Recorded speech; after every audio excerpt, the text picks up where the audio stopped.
Hey there guys, and welcome to another After Effects tutorial. And in this one, we're going to be covering shadows and how to use them. So I've already gone and made a shape here, and I have this white solid background.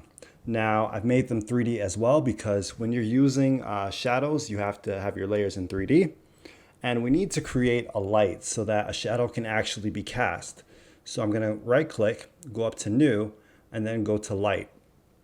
Now when it comes to shadows, you have to use either a parallel, spotlight, or point light to create the shadow. So I'm going to go ahead and I'm going to select the point light. And then I'm going to set this to 100%. All right, good. Now some of you may be saying, well, why don't I see any shadows? Well, there's a few things that we have to do first. First, we're going to go to the to view horizontal, open this up, and then I have it set to the right view here. And then here, let's just make it like this. Now notice that your shape layer and your solid layer are on the same Z plane. That's why you're not seeing a shadow.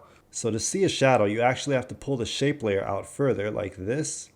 And then you need to go down in your shape layer, go to Material Options, and then under Cast Shadows, make sure that this is selected to On. Now you have a shadow. Now there's one other option that you have here, and it's Only. Now what this does is it gets rid of your actual shape, your original shape, and it just shows you the shadow. But we actually want both. So we want it selected to On. Now we also have some other options down here as well. We have this Accept Shadows. Now to show what this does, I'm going to have to create another shape layer. So I'm going to go up to New, Shape Layer, and then I'm going to create an ellipse. So I'm going to create a small one right here in the middle, right there. Put the anchor point in the middle. Good. And then I'm just going to position it right about here. Make it 3D. Then go down to Material Options. And then set this to On. And then I can't see anything, so I have to drag this up further, and now we see the shadow. And then I'll pull it up further a little bit more. And I will push it to the side a little bit like this. Now going back down here to the Accept Shadows, I have it turned to Off right now. If I turn it to On, notice that the shadow from this ellipse here is actually being shown on the polystar that I've created. So if you don't want this, you're going to have to make sure that this is set to Off. So like this. You also have the option of Only as well. So with this, it gets rid of the main polystar. You can just have the shadows in the background. But I want this set to Off, like this. So now notice that the shadow of this ellipse is in the background behind my shape here. Now we also have Accept Lights. What this does is simply, right now our polystar is actually not being affected by the light here. If I turn it to On, notice what happens. Now it is being affected by the light. So if I turn it off, it is not being affected by the light now. And if I go up to this ellipse shape here too,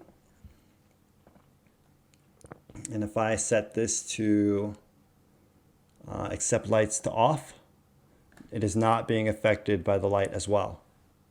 Now we also have some other options as well with our light itself. So I'm going to close this up here, and I'm going to move the light on top, close this bottom one up, and then I'm going to open up the light. And then under light options, we have a few options. So we have Cast Shadows, and I have it set to On. If I have it turned off, notice what happens. There's no shadows. So I have that set to On. And then notice we have this Shadow Darkness. What this is basically how dark your shadow is going to be. So if I turn it down, notice that it dims your shadows a little bit. And we also have this Shadow Diffusion, which is like the blur to your shadows. So if I bump this up, notice that it gives the shadows a little bit of a blur. So that's what these two, Shadow Darkness and Shadow Diffusion, do. Now if we move the light around, notice that the shadow moves as well. So if we want it like this here, or if we want it down. So you have different options to play with, and you have different lights that you can use. You can also use the parallel light. You can also use the spotlight as well. We'll look at that quickly. And if you want to light up your scene just a little bit more, you can actually use an ambient light here. So if I add a light, and I'll go to ambient, And then I'll just make it like 30. That should do it. Notice that it lights up your scene a little bit more. I'll take the point light down to about right about there. And now we have a composition that is lit up a little bit better. All right, guys, now there's something I want to really show you guys with the spotlight. So what I'm going to do is I'm going to close all of this by pressing L, and then I am going to actually turn off the point light and the ambient light.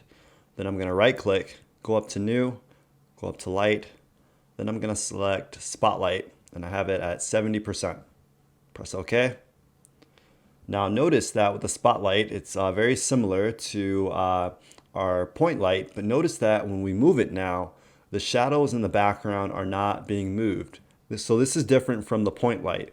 With the point light, remember that if you moved your light, the shadows would move as well. But with the spotlight, if we move the point of interest like I'm doing here, the shadows do not move at all. So that's a difference that you need to keep in mind. So this covers what we have on shadows, and I hope that you will give it a try. Until next time.